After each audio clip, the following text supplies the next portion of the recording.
누가 복 있는 자인가, 이런 제목으로 말씀을 함께 나누도록 하겠습니다. 참 저 사람 복도 많다, 이런 얘기를 보통 누구에게 합니까? 일반적인 생각은 재물과 건강인 것 같아요. 그렇죠? 뭐 혹은 장수, 야, 저 사람은 부모를 잘 만나서 복도 많네, 뭐 이런 얘기 할 수도 있고, 혹은 저 사람은 산삼을 깍두기처럼 먹었나, 어려서부터 왜 이렇게 건강한 거야? 이제 세상적인 생각으로는 이제 그런 것들이 복일 수 있죠.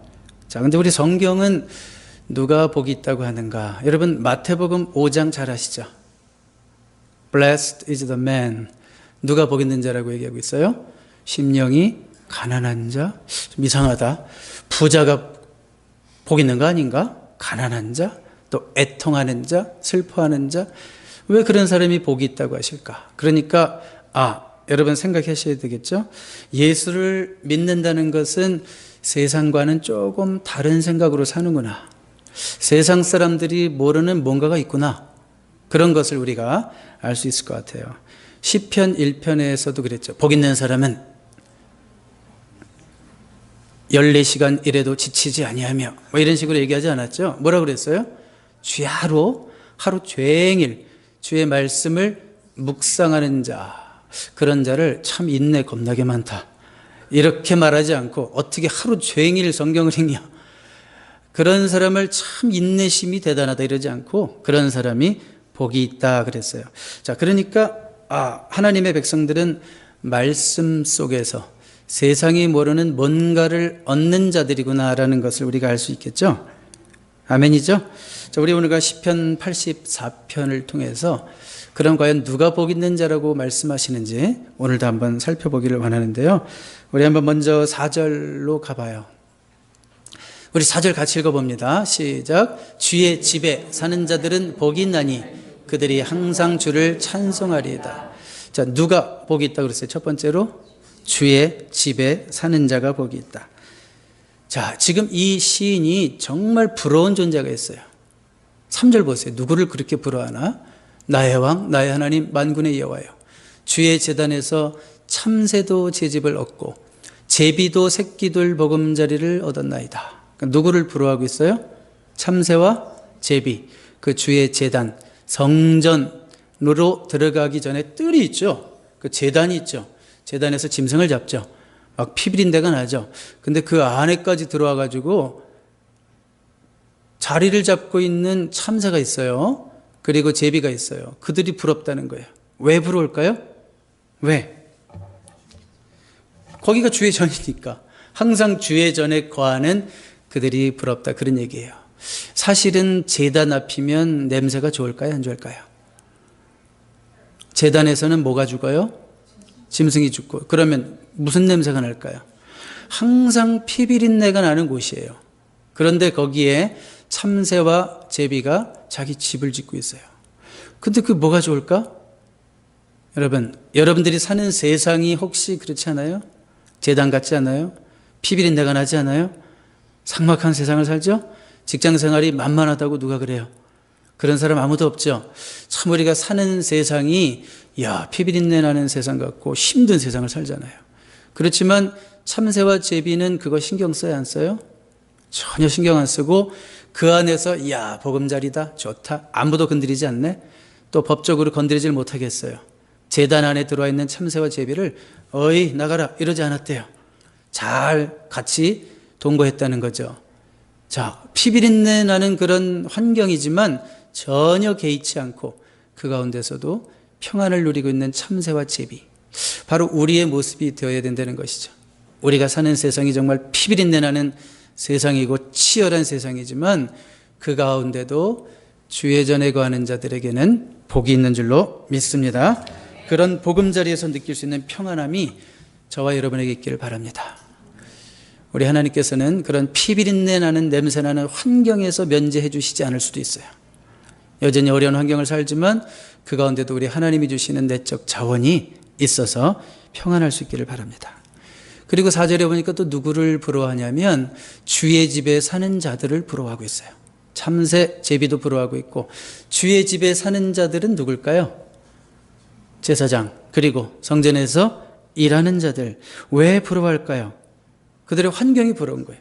그들은 항상 주님과 교제할 수밖에 없는 그런 환경에서 살고 있어요. 아, 나도 좀 저런 환경에 있으면 나도 더 행복할 텐데, 뭐 이런 생각이죠. 아유, 나도 목사님만 같으면 지금보다는 행복할 텐데.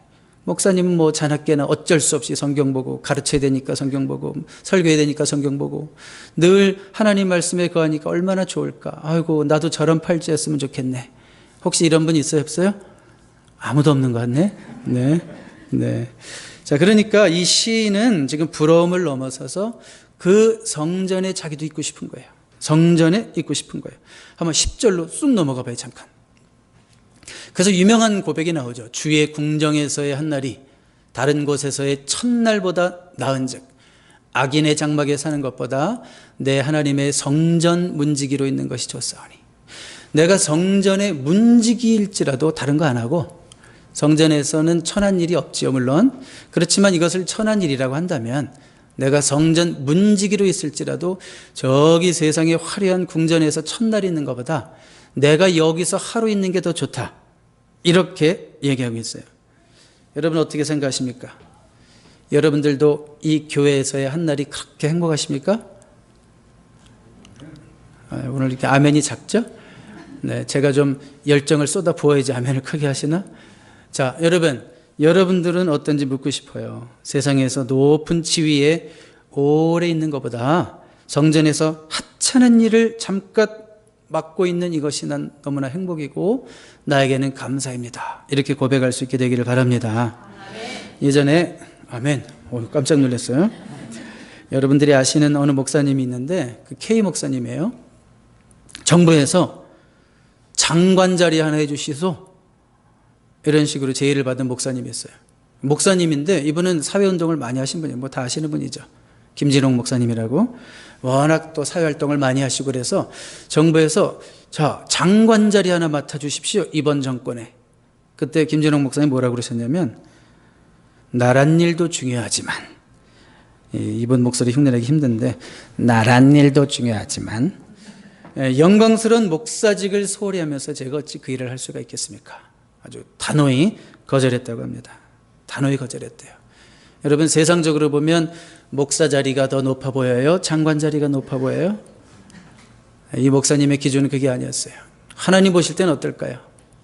바로 이 시인의 고백이 아니겠어요? 야, 내가 그런 데서 뭐 프라임 미니스터가 되고 무슨 거버먼트 미니스터가 돼서 거기서 몇 년 뭐 호화를 누리느니 내가 이 성전에서 오늘 하루라도 더 섬기는 것이 나에게는 행복하다. 이런 고백이 그 목사님에게도 있었고 여러분에게도 있게 되기를 바랍니다. 성전을 사모한다. 이것은 하나님을 갈망한다, 그런 얘기예요. 하나님을 갈망한다. 사실은 성전을 원하는 것이 아니라 주님을 원하는 거죠. 주님을 원하는 거예요. 주님과 더 친밀하게 교제하기를 원하는 거예요. 그런 마음이 성전을 사모하는 마음으로 표현되고 있는 거죠. 여러분, 주님을 원하십니까? 다르게 물어볼까요? 주님만 원하십니까? 아니면 주님이 주시는 것만 원하십니까? 졸다가 아멘 할까 봐 또 제가 긴장했는데, 우리는 주님이 주시는 것만 바라볼 때가 있어요. 우리가 주님만 원해서 이 자리에 나오는 것이 아니라 오늘 주님이 좀 이렇게 피곤하고 힘들고 고되고 고민 많은 내 인생에 오늘 뭔가 좀 주실 거 없나? 그거 좀 받아 먹을 거 없나? 그것이 목적이 되지 말고 오히려 주님이 목적이 되고 주님을 만나는 것이 목적이 되고 또 주님이 그걸 통해서, 교제를 통해서 부산물로 떨어지는 그런 축복도 다 누리시는 여러분 되시기를 바랍니다. 자, 첫 번째로 누가 복이 있다 그랬어요? 4절로 다시 거꾸로 가보세요. 주의 집에 사는 자들, 주의 전을 사모하는 자들, 주님을 갈망하는 자가 복이 있다고 그랬고요. 두 번째로 5절로 가볼까요? 주께 힘을 얻고 그 마음의 시온에 데려가 있는 자는 복이 있나이다. 두 가지입니다. 두 번째, 주께 힘을 얻는 자가 복이 있다.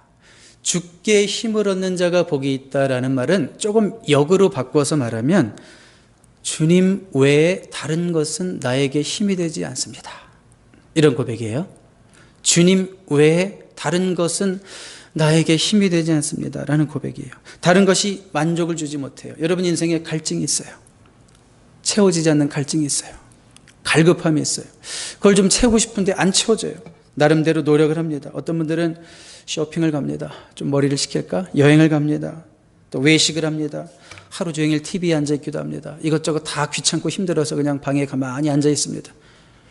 이런저런 다 노력을 하는데 여전히 공허함을 느껴요. 그래요, 안 그래요? 여러분 여행 갔다 오면 좋죠. 머리가 시원해져요. 그런데 그것도 잠깐이에요. 야, 잠깐이에요. 한국 갔다 와서 몇 주 동안 진짜 살 것 같았는데 또 지나니까 삶의 현실이 또 똑같아요. 여전히 공허하고 여전히 채워지지 않아요. 무슨 뜻일까요? 우리 모두에게는 하나님만이 채우실 수 있는 공간이 있다는 거죠. 그 이 세상의 어떤 것도 우리를 채울 수 없는 하나님만이 채우실 수 있는 공간이 있다는 것을 인정하시죠? 그러니까 이 자리까지 달려나오지 않았어요? 이 주일 아침 얼마나 피곤해요. 토요일부터 막 준비하잖아요, 마음이. 왜요? 하나님만이 채우실 수 있는 그것. 하나님, 내가 일주일 열심히 살지만 주님 없이는 못 삽니다. 주님 없이는 안 됩니다. 라는 고백이 있잖아요. 그래서 우리는 주님을 또 찾는 거예요. 성경을 펴고 읽고 기도하면서 주님의 음성을 또 기다리죠. 그럼 또 우리 영혼에 들려오는 음성이 있어요. 어떤 분들은 그래요. 하나님, 나 이젠 더 이상 못 일어날 것 같아요. 나 이제는 더 이상 재기하지 못할 것 같아요. 나 더 이상 지쳐서 이제는 내 인생의 저 앞을 향해서 나아갈 수 없을 것 같아요. 이런 분들도 말씀 속에서 다시 깨달아지고 예배 가운데 하나님의 영광이 임하고 성령의 역사가 임하고 다시 하나님의 말씀이 정말 생수와 같은 말씀으로 들려올 때 나도 모르는 이상한 기쁨과 만족이 다시 생기고 재기할 수 없을 것 같았는데 일어날 수 없었을 것 같았는데 다시 일어날 수 있는 힘이 생기고 뭔가 알 수 없는 그런 내적인 힘을 얻게 될 줄 믿습니다. 자, 그게 바로 주께 힘을 얻는 자들이에요. 그런 비밀을 다 소유한 여러분 되시길 바랍니다. 무기력하게 앉아있는 여러분들이 오늘 다시 예배를 통해서 싱싱하게 살아날 수 있게 되기를 주님의 이름으로 축복합니다. 우리의 육신은 날로 쇠할지 모르지만 우리의 영은 날마다 새롭도다. 고린도후서 4장 바울의 그런 고백처럼 우리의 육신은 날로 쇠하는 것을 저 자신이 느끼고 있어요. 우리 모두가 느끼고 있어요. 나이 들어가면서 느끼고 있어요. 어쩔 수 없이 병원 신세를 져야 될지도 몰라요. 그렇지만 우리의 영은 날마다 새로워질 수 있고 그 영의 강함으로 인해서 우리 육신의 한계까지도 초월하는 그런 생명의 역사가 여러분 모두에게 다 있게 되기를 주님의 이름으로 축복합니다. 세 번째로 어떤 자가 힘이 있어요? 마음에 시온의 대로가 있는 자가 복이 있다. 한번 그림 언어 상상해 보세요. 마음에, 여러분 마음에 시온으로 향하는 큰 길이 나 있대요. 무슨 뜻일까? 여러분 마음속에 저기 시온성, 예루살렘 천성, 천국을 의미하는 거죠. 천국을 향하는 큰 길이 나 있대요. 그게 무슨 뜻이에요? 이미 마음에 결심했다는 얘기예요. 나는 저 길을 갈 거야. 누가 뭐래도 나는 저 천성길을 향해서 걸어가는 인생을 살 거야. 이런 마음을 가진 자가 복이 있다는 거예요. 근데 그 마음은 아무나 갖나요? 하나님이 주셔야지 갖죠. 그렇죠? 우리는 다 세상을 추구하면서 사는데 어느 날 성령이 역사하셔서 네가 하나님의 자녀고 네가 가야 할 길이 저기고 너의 궁극적인 운명은 이것이고 너는 하나님의 자녀고 너는 세상 사람들과 다른 길을 가야 되고 이걸 누가 알려주세요? 성령이 깨닫게 하시는 거죠.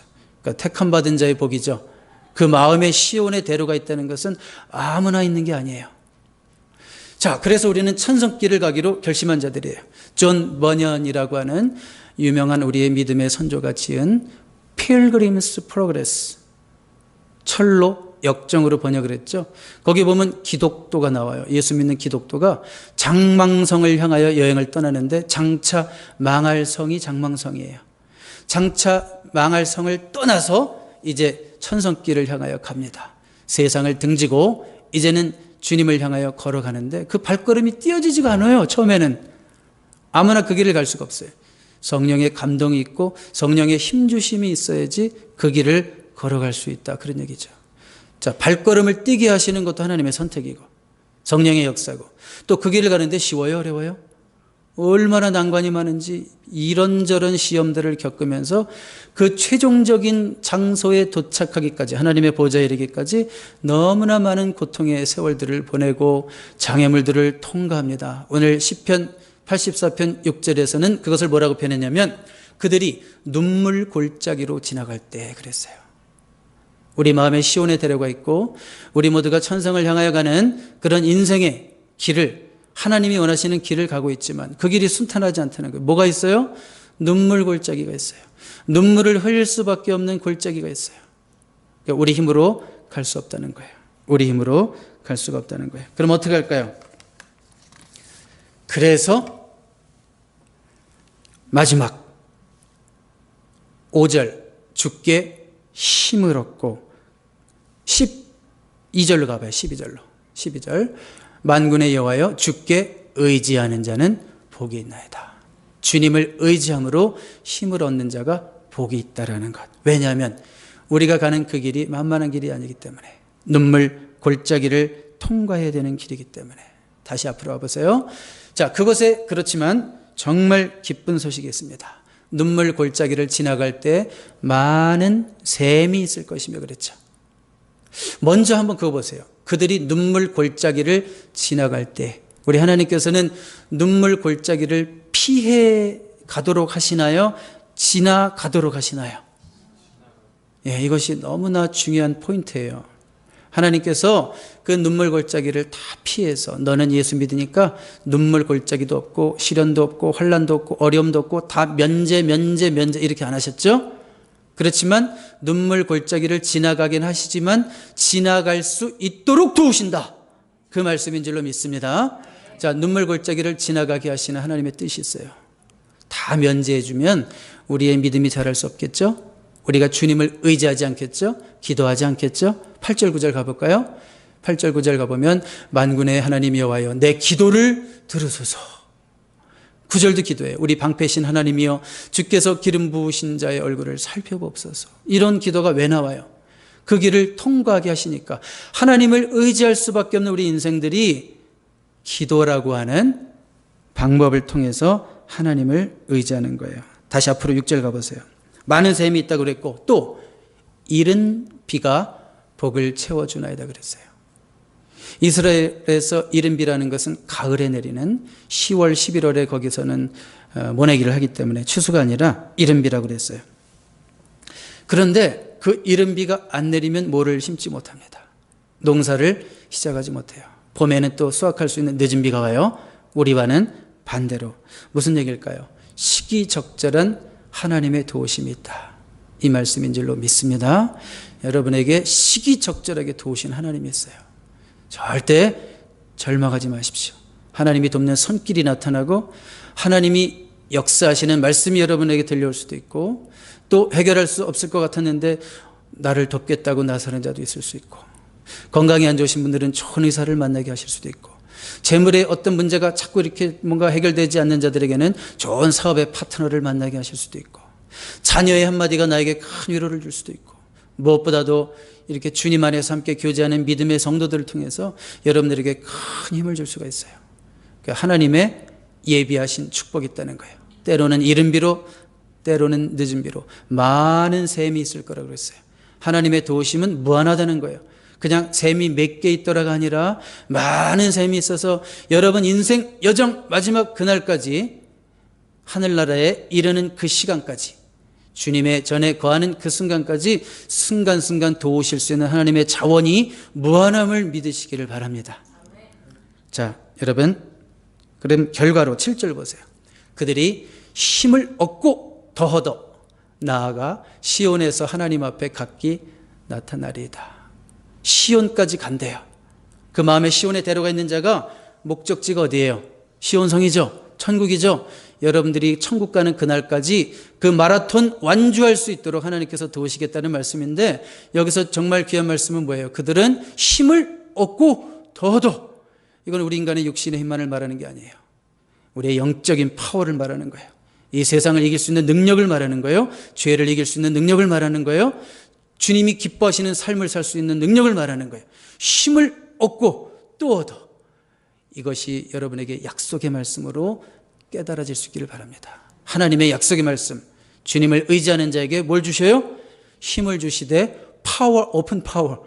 힘을 얻고 더 얻어. 스트렝스 투 스트렝스. 힘을 얻고 더 얻어. 정말 오늘을 전진하고 또 주님이 오시는 그날까지 또 주님 만나는 그날까지 그 인생의 여정에서 승리하는 여러분 모두 다 되시기를 주님의 이름으로 축복합니다.